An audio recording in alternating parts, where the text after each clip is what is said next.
Everything started with a series of events that seemed like pure luck. I am Althea Mercer, 35 years old, and I have a PhD in botany with a specialty in mycology. I've always prided myself on being methodical, precise, and above all, independent. Right now, I'm executing the most critical project of my career, research on plastic-degrading fungi, a nearly $1.5 million grant from the USDA that could revolutionize environmental cleanup. The project required me to register my operation under an LLC and fight tooth and nail with the city council to get the proper zoning permits approved. It took 8 months of bureaucratic warfare, but I won. My greatest asset made it all possible, an old farm I inherited from my grandparents. Tucked away in a secluded suburban area where neighbors mind their own business and regulations are more flexible, I used a significant portion of the grant money to renovate the original greenhouse into something extraordinary, a biosafety Level 2 laboratory that meets federal standards. From the outside, anyone would think they're looking at a stunning Victorian-style conservatory, all graceful curves and gleaming glass arranged in a classic cruciform design. The beauty is intentional. I wanted my workspace to inspire me every single day. But inside that gorgeous exterior lies serious science.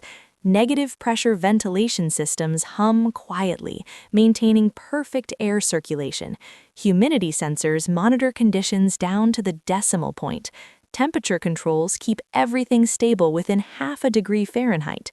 And throughout the space, thousands of neurospore samples rest in their dormant stage, waiting for the precise conditions that will wake them up and, hopefully, change the world. Legally, the land belongs to me, but the contents inside, every single spore, every piece of equipment, every data point, that's federal property. The USDA doesn't mess around with their investments, and neither do I. Normally, I have an assistant named Raina who works regular office hours, handling data entry and basic monitoring. She's sharp, reliable, and knows enough about the project to spot problems.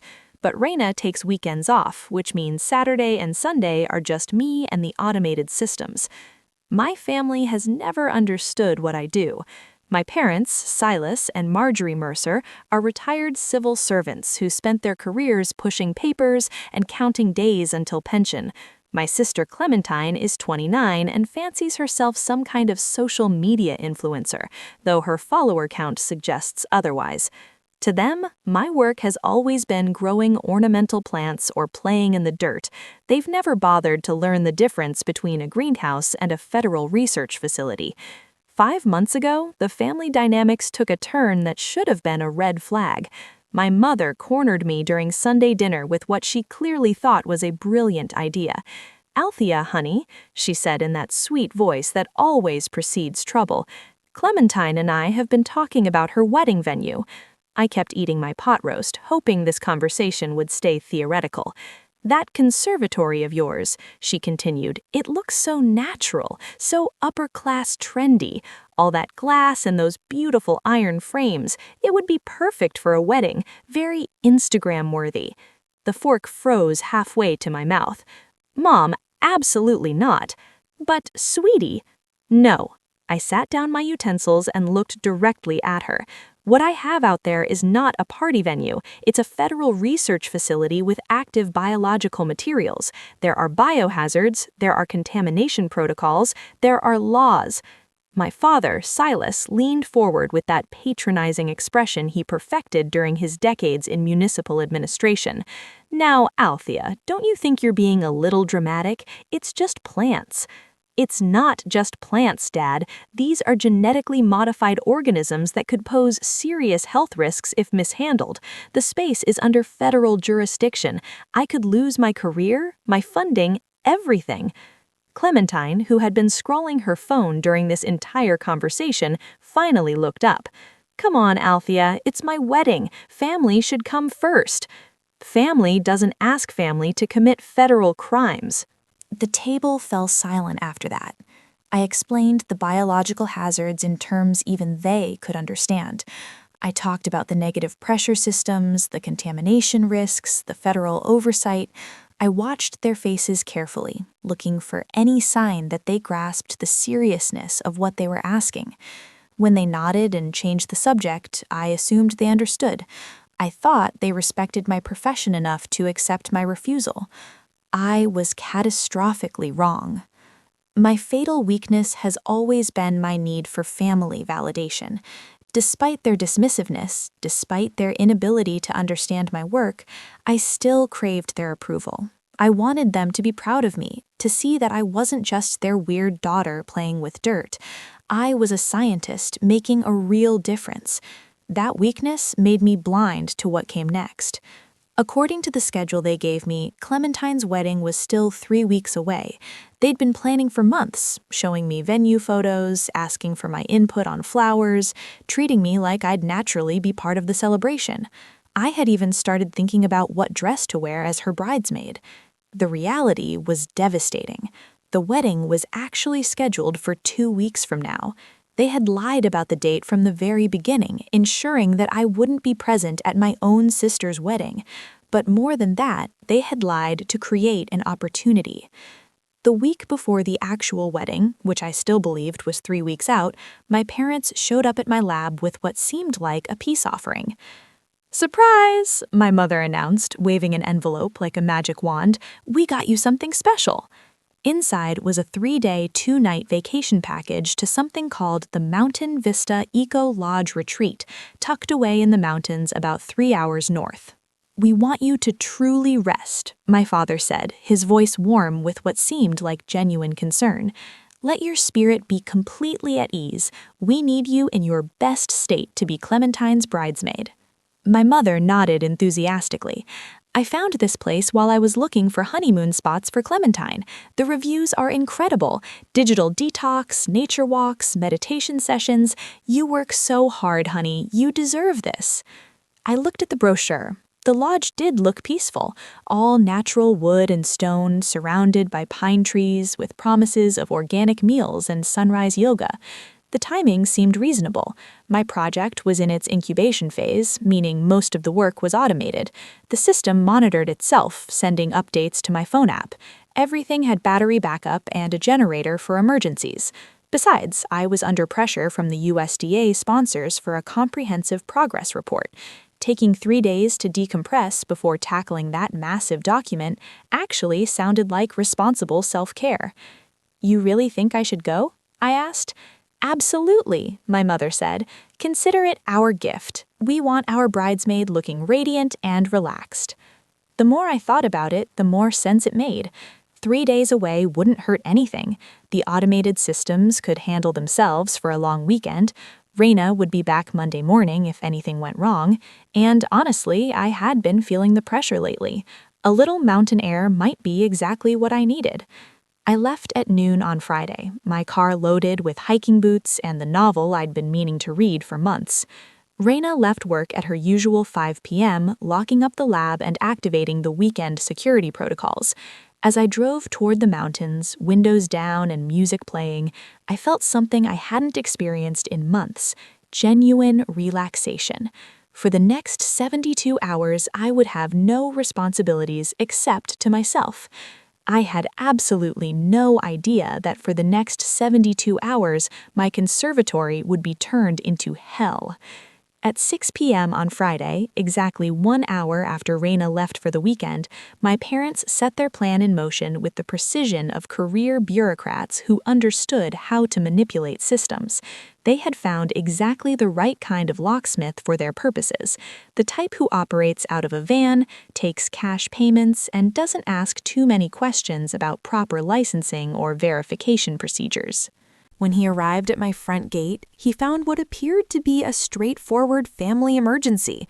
My father, Silas, positioned himself next to the locked entrance, while my mother, Marjorie, held her phone at the perfect angle for a video call. The locksmith watched as a young woman appeared on the screen, my sister, Clementine, playing the role of her life. "Hi, sorry about this," Clementine said to the locksmith through the phone, her voice pitched with just the right note of embarrassment and urgency. I'm the homeowner, but I'm stuck out of town on a business trip for the next 10 days. These are my parents, and they're trying to get inside to feed my parrot before the poor thing starves." She held up what appeared to be a driver's license to the camera, though the locksmith was too far away to read the details. "I can give you my address, my full name, whatever you need to verify. I just really need someone to cut that lock so they can get inside." The locksmith looked at my parents, who radiated exactly the kind of concerned, middle-class respectability that screams reliability. My father wore his favorite golf polo, the one that made him look like someone who definitely owned property and cared about parrots. My mother clutched her purse with both hands and kept making worried noises about the poor little bird. "And to make this right," my father added, reaching for his wallet, "we'd like to pay you to install a brand new lock when you're done, something better than this old thing. My daughter deserves proper security."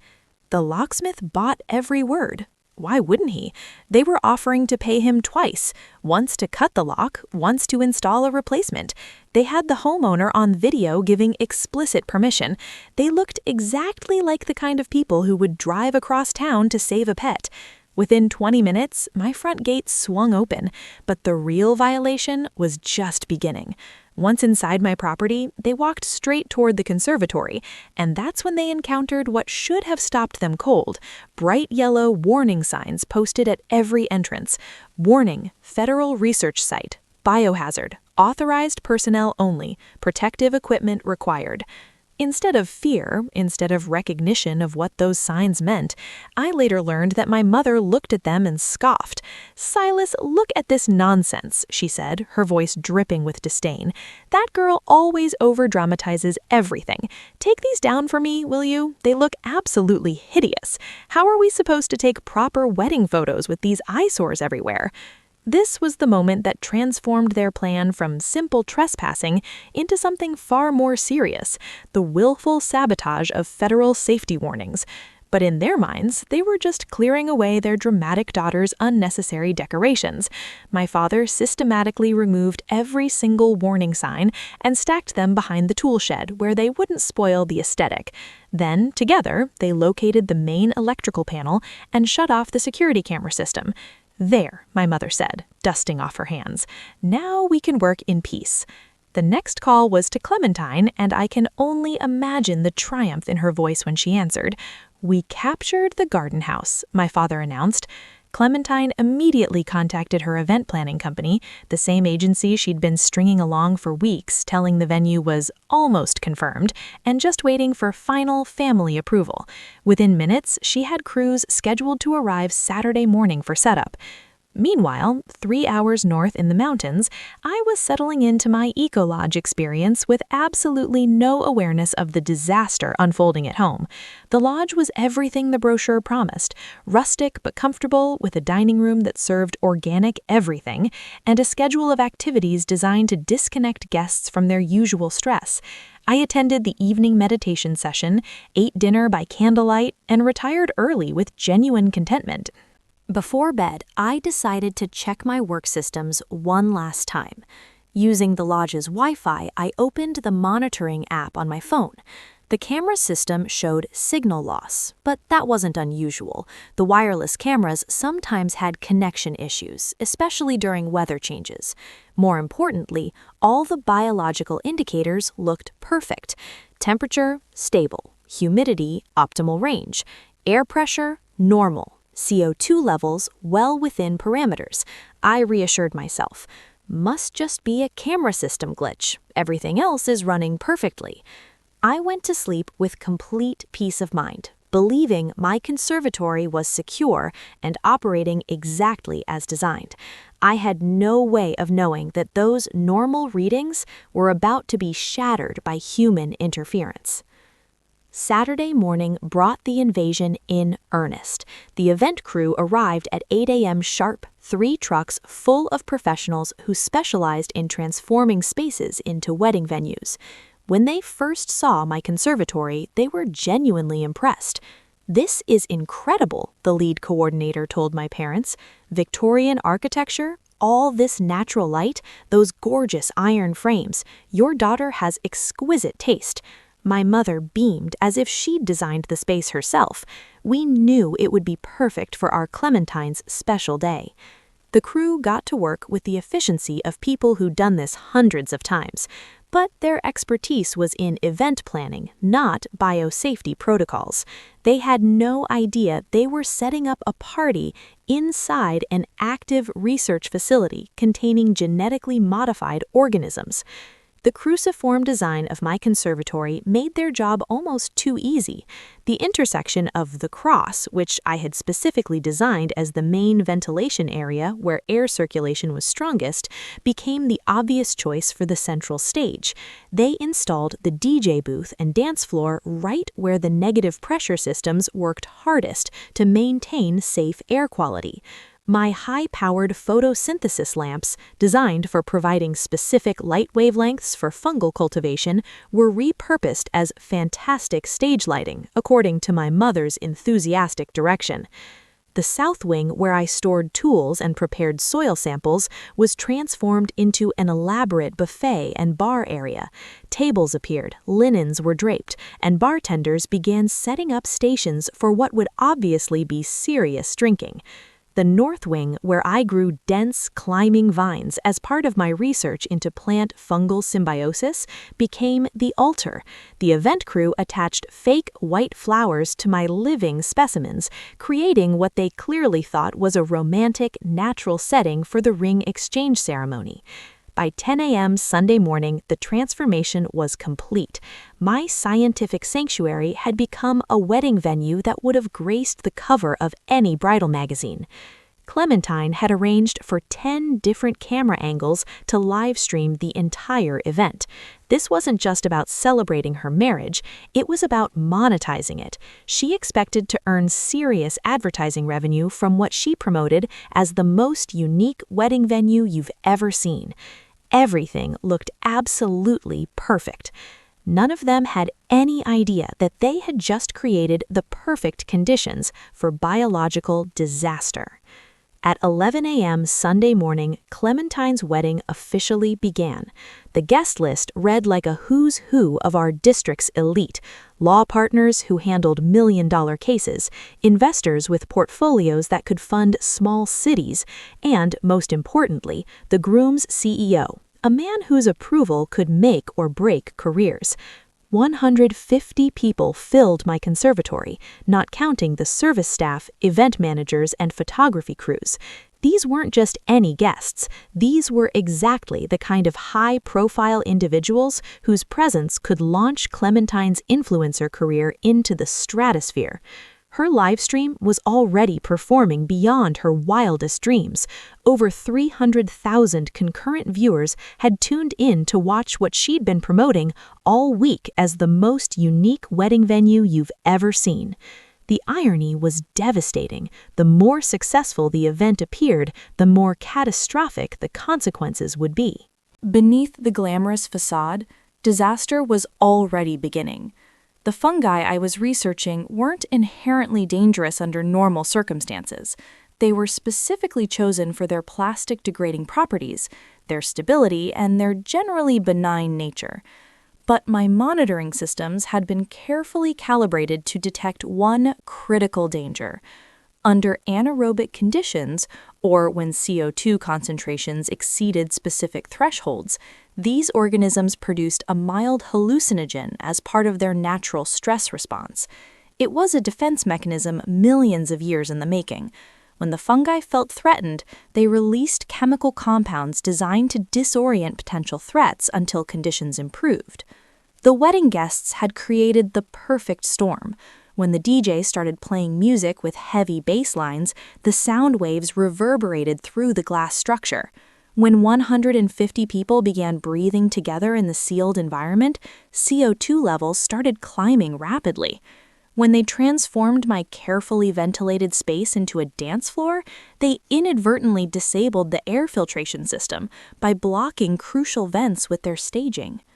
The result was a sealed room where fungal spores became trapped and concentrated, while carbon dioxide built to dangerous levels. The organisms I'd spent months cultivating suddenly found themselves in exactly the conditions that triggered their most primitive survival instincts. The spore burst began invisibly, silently, with the lethal efficiency of millions of years of evolution. Stage 1 was euphoria. Initially, the guests felt what they interpreted as wedding joy amplified. The music seemed richer, more intense. Colors appeared more vibrant. Everyone's mood elevated beyond normal celebration levels. Clementine, radiant in her Vera Wang dress, danced with abandon in front of the main livestream camera. Her cheeks flushed with what viewers assumed was bridal bliss as she shouted into the lens, "This is going to be the most special wedding you've ever seen. The atmosphere in here is absolutely amazing." The online audience responded with thousands of heart emojis and congratulatory messages. Comments poured in praising the venue, the dress, the obvious happiness of everyone involved. For 30 beautiful, terrifying minutes, it looked like Clementine had achieved everything she'd ever dreamed of. Then, stage 2 hit. Irritation. The transition was as swift as it was horrifying. Joy curdled into something else entirely, as every guest began experiencing the sensation of thousands of ants crawling under their skin. The itching started steadily, a scratch here, a rub there, but escalated with frightening speed. Guests in designer suits and elegant gowns began clawing at their arms, their necks, their faces. Hairstyles that had taken hours to perfect became disheveled as people frantically scratched their scalps. Makeup streaked and smeared as the need to scratch overwhelmed all social niceties. The livestream audience watched in growing confusion as the celebration transformed into something that looked increasingly disturbing. Comments shifted from congratulations to concerned questions. Is everyone okay? Why is the bride scratching like that? Something seems wrong. But the worst was yet to come. Stage 3 brought mass hallucination and complete chaos. When the spore concentration peaked, reality dissolved for every person inside my conservatory. The mild hallucinogen became a full-scale psychedelic nightmare, customized by each person's deepest fears and anxieties. At the VIP area, the groom's CEO, a man known for his composure and authority, was lying flat on his back in the grass, making swimming motions with his arms. In his altered state, he believed he was floating in a warm California ocean, enjoying the most relaxing vacation of his life. He called out to nearby guests about the beautiful dolphins and perfect waves. At the altar, Clementine's dream wedding became a horror show. The bridal bouquet in her hands transformed, in her perception, into a grinning skull that whispered her name. Her magnificent Vera Wang dress, the one she'd saved for 2 years to afford, writhed around her body like a living thing. She screamed in terror, convinced that an enormous albino python was constricting her chest, cutting off her breathing. In front of 300,000 live stream viewers, she began tearing the dress off her body, shredding thousands of dollars worth of silk and lace, while screaming about snakes that existed only in her mind. Throughout the conservatory, other guests battled their own demons. Some saw the walls melting like wax, others believed they were being chased by invisible predators. A group near the buffet table became convinced that the food was moving, that the elegant canapes were actually insects waiting to crawl into their mouths. The panic was universal and absolute. They rushed toward the exits, but my conservatory's 3-layered tempered glass, installed for security and climate control, proved impossible to break with bare hands. They were trapped in what had become a transparent prison, a fishbowl filled with toxic spores, panicking like animals caught in a cage. The live stream audience watched in horror as 150 people descended into coordinated madness. Emergency services calls began flooding local dispatch as viewers realized they were witnessing a genuine disaster, not some elaborate wedding stunt. The beautiful Victorian conservatory, my pride and joy, had become a glass tomb filled with screaming, hallucinating wedding guests who couldn't escape the poison they'd unknowingly unleashed. And somewhere in the mountains, completely unaware, I was about to receive the phone call that would destroy everything I'd ever worked for.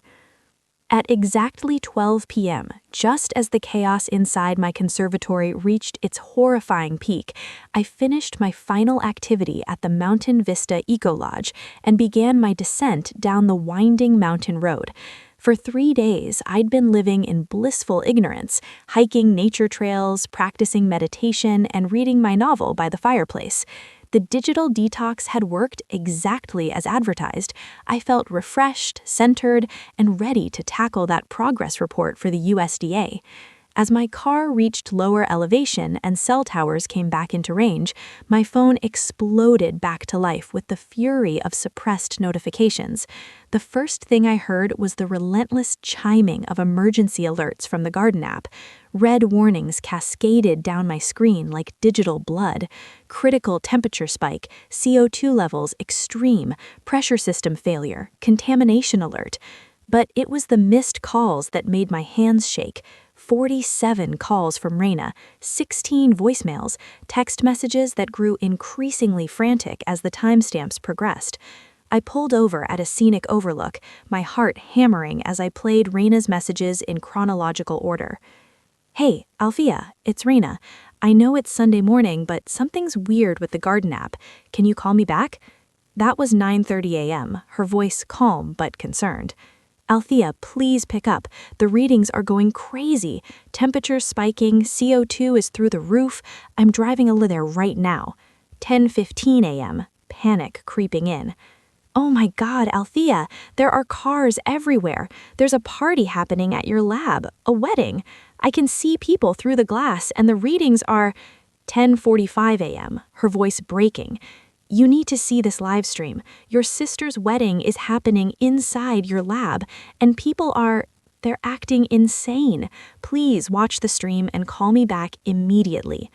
11:30 a.m., barely coherent.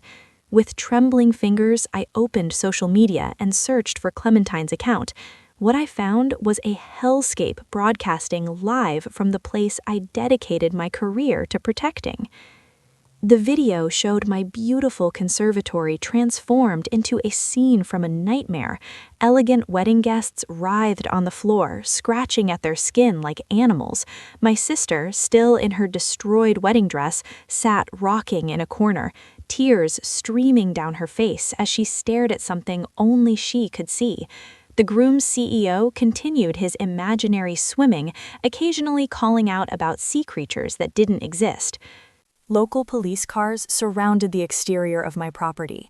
Officers stood at a safe distance, clearly recognizing that they were dealing with something beyond their expertise. They had no protective equipment, no understanding of what they were facing.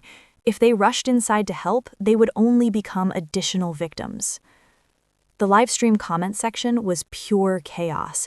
Viewers demanded explanations, speculated about gas leaks or terrorist attacks, and repeatedly called for emergency services. Someone had pinned my sister's location, and people were sharing the address with increasingly urgent warnings about a mass poisoning event. In that moment, watching the disaster unfold through a phone screen, the pain of betrayal gave way to something more important, the responsibility I carried as a scientist. I understood the danger level better than anyone on Earth. Those spores, in the concentrations my readings suggested, could affect anyone who entered without proper protection. The local police were brave, but completely unprepared. Emergency medical teams would be walking into a contamination zone. If this spread beyond the conservatory, if people carried spores home on their clothes or in their respiratory systems, we could be looking at a community-wide health crisis. More than that, I was legally responsible for every organism in that facility. The USDA grant made me the designated steward of federal property. Every spore, every piece of equipment, every data point was my responsibility under federal law. I had two choices: let this disaster escalate while I preserved my career and family relationships, or do what my training and conscience demanded. With hands that felt steady for the first time all day, I dialed the emergency number I'd memorized during my initial USDA training but never expected to use. USDA Emergency Response, this is Dr. Martinez. This is Dr. Althea Mercer, Project ID UMR4471B. I need to report a dangerous Level 3 biorelease at my authorized facility. Hold please, Dr. Mercer. I'm transferring you to the CDC Emergency Response Team. The next voice was crisp, professional, and terrifyingly efficient. Dr. Mercer, this is Agent Arden Finch with the CDC. We need your location, the nature of the organisms involved, and an immediate assessment of contamination scope. I gave them everything: the project identification codes, the specific fungal strains, the estimated spore concentration based on my app readings, the number of people exposed, and the live stream link so they could assess the situation in real time. Dr. Mercer, based on what you're telling us, we're implementing Level 3 containment protocols. Federal response teams are already en route to your location. Do not, under any circumstances, attempt to enter the contaminated area yourself. I understand. We'll also need you to report to the Field Command Center for immediate debriefing. Your cooperation in this matter will be noted in our investigation. As I hung up the phone, I understood that this call was both an act of conscience and a death sentence. I had saved lives, the lives of the police officers who would have rushed in unprepared, the lives of my family members who were slowly poisoning themselves, and potentially the lives of everyone in my community. But I had also just triggered the most comprehensive federal investigation my field had ever seen. My career was over, my family's freedom was in jeopardy, and everything I'd worked for my entire adult life was about to be destroyed. The mountain air that had seemed clean and refreshing just hours ago now felt thin and insufficient. As I started my car and began the drive toward the disaster I'd unknowingly left behind, I realized that my old life, the life of Dr. Althea Mercer, respected scientist and loyal daughter, was already over. What waited for me at the bottom of this mountain was something else entirely. The sirens were just the beginning. I stood behind the police barricade they'd set up at the edge of my property, the one I'd worked a decade to afford, and watched the unfold. The wedding guests who'd been dancing and hallucinating an hour ago were now corralled in the front lawn like confused cattle, wrapped in emergency blankets, some still twitching from the after-effects of the neurospores. Nobody was allowed to leave. The police made that crystal clear the moment they arrived. "Ma'am, you're going to need to come with us," a detective said, appearing at my elbow. His badge read Morrison. He looked tired, like this was already the weirdest case of his career and it was only Sunday afternoon. "I haven't been on the property in 2 days," I said flatly. "Check the security footage." "We will, but you're still coming with us." The sound of helicopters cut through the air before I could argue. I looked up to see not one, not two, but 3 black choppers descending toward my conservatory like something out of an apocalypse movie. Behind them, a convoy of black SUVs rolled up my driveway, each one bearing the unmistakable federal seal: CDC, USDA, and, unless I was mistaken, that last one was Homeland Security. My mother's face, visible through the crowd of blanket-wrapped guests, had gone the color of old oatmeal, but "Your family is claiming they didn't know about the biological hazards," Morrison said. I laughed. It came out harsh and bitter. "Detective, I have 12 years of text messages from my mother complaining about my weird mushroom house. I have emails where I explicitly warned them never to enter without proper equipment. I have a family dinner recording from last Christmas where my father called my research playing with moldy dirt. They knew, they just didn't care." He nodded slowly. "The fungal spores that were released? Your assistant says they're not dangerous to the ecosystem." "They're not. The neuroreactive compounds break down in open air within hours, but in an enclosed space with elevated CO2 and bass vibrations," I shook my head. "It's like setting off a hallucinogenic bomb. Temporary, but intense. The guests will be fine in a day or two. Physically, at least. The emotional damage? I thought about the live stream, about the CEO of a Fortune 500 company crawling on the grass, pretending to swim, about my sister ripping her Vera Wang dress to shreds while screaming about invisible spiders, about 146 people, relatives, business executives, socialites, reduced to viral memes, watched by 300,000 people. That, I said, is going to last a lot longer. They released me just after midnight. No charges. My parents, father, and Clementine weren't so lucky. The federal government came down on them like the wrath of every regulation they'd ignored. I wasn't there for the official proceedings, but Raina sent me the court documents as they became public record. United States Department of Agriculture versus Mercer Family Estate. Count 1, destruction of federal research property.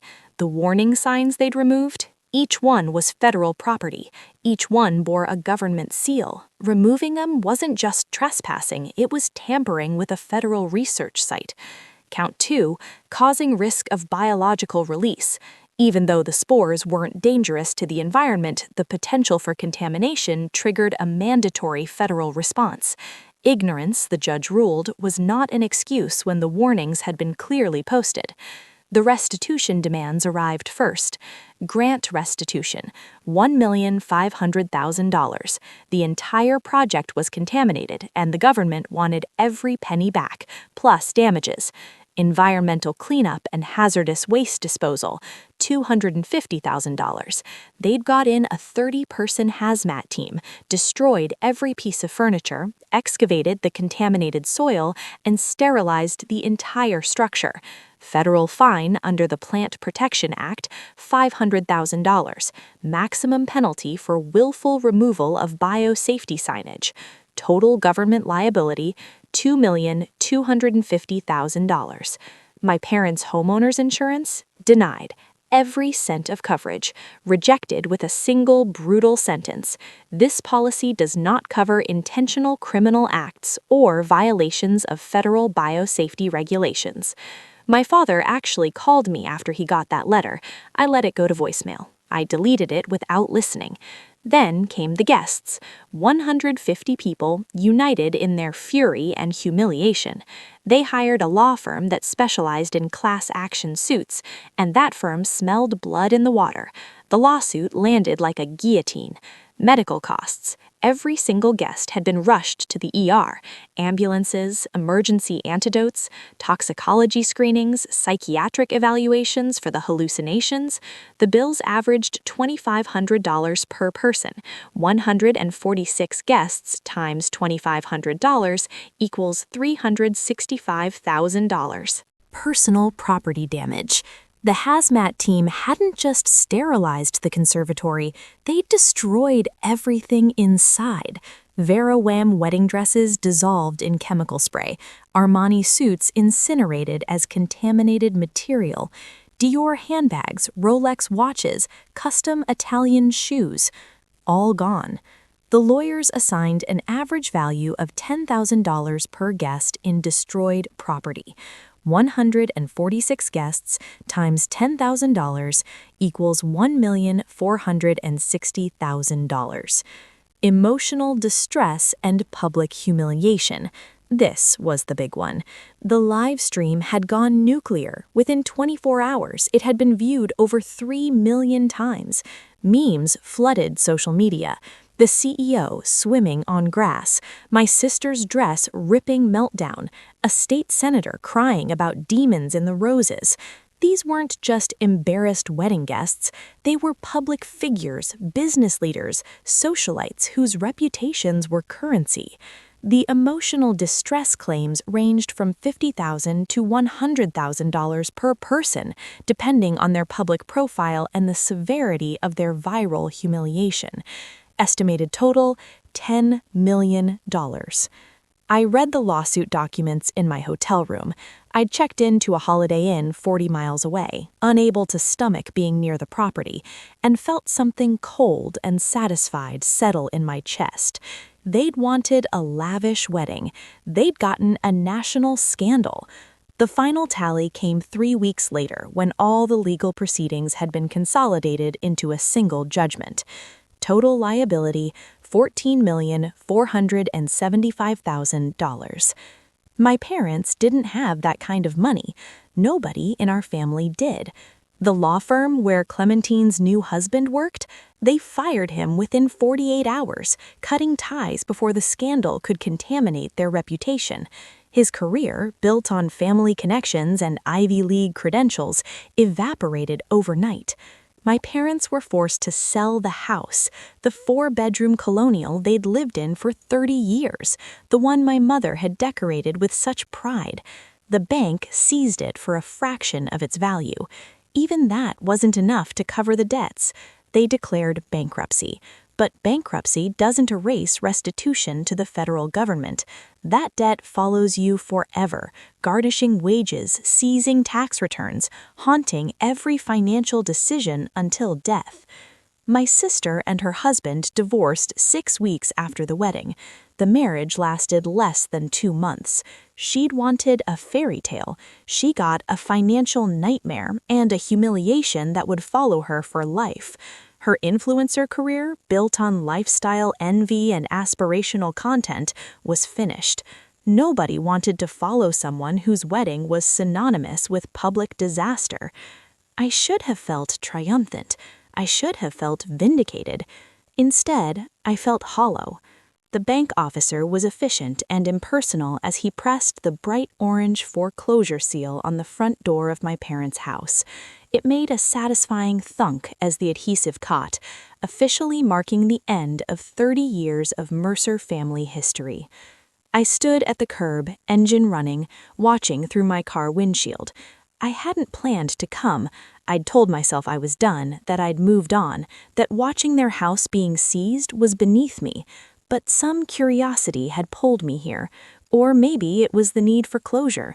One last look at the place where I'd grown up feeling like a disappointing footnote in someone else's story. My mother had planted roses along the front walkway. They were blooming now, pink and white, oblivious to the drama unfolding around them. She always cared more about appearances than substance. The roses looked beautiful. The family inside had been rotten. The bank officer climbed into his sedan and drove away. The house stood empty now, windows dark, the cheerful yellow paint job my mother had insisted on last summer, now looking garish and false, like everything else about the Mercer family image, pretty on the surface, hollow underneath. My phone buzzed. Another message from Wayna. The university confirmed your start date, August 15th. Congrats, Professor Mercer. Professor, not lead investigator, not lead researcher on a $1.5 million federal grant, just professor, a lecturer position at a state university 3 states away, teaching undergraduate botany to students who probably thought fungi were just the fuzzy things in their dorm room fridges. I'd lost everything, really. The conservatory, my dream, my passion project, the culmination of a decade of work was sealed by federal order. My professional reputation had taken a hit too. Not officially. The investigation had cleared me of wrongdoing, but whispers followed me anyway. That's the researcher whose family destroyed the federal grant project. She didn't secure her facility properly. Family drama contaminated millions in research. It didn't matter that I'd been the victim. In academia, scandal is scandal. I'd been soft. That was my crime. I'd known my family was selfish, manipulative, appearance-obsessed.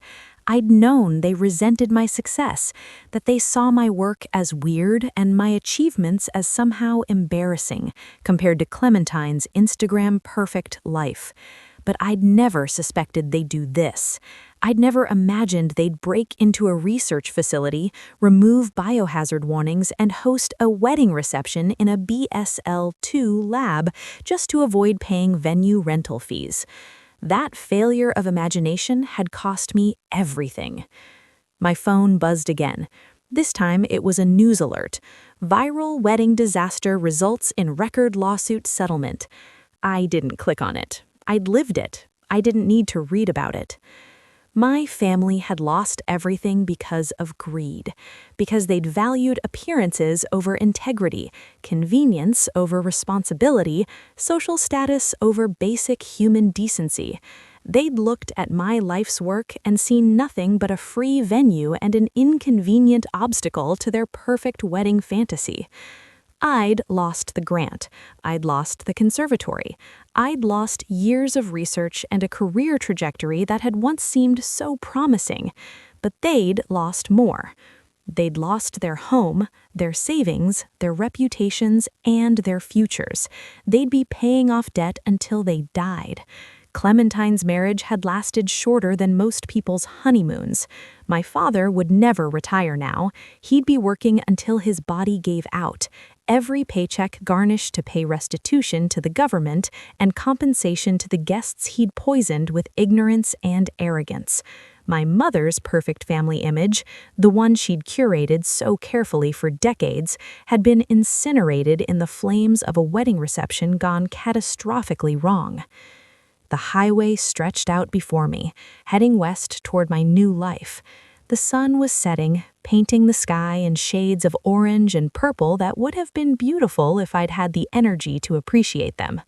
I'd packed everything I owned into this car and a small moving truck that was already on its way to my new apartment. I had no furniture. It had all been in the conservatory, destroyed by the hazmat team.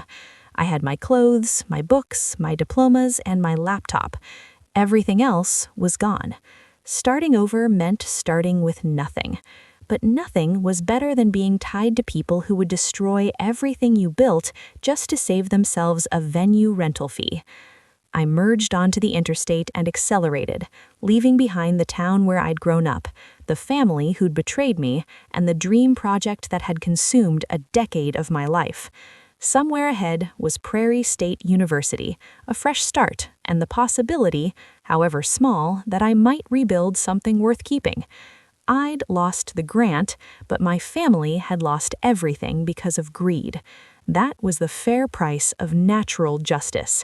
And somehow, driving away from the wreckage of the life I'd built, I felt lighter than I had in years.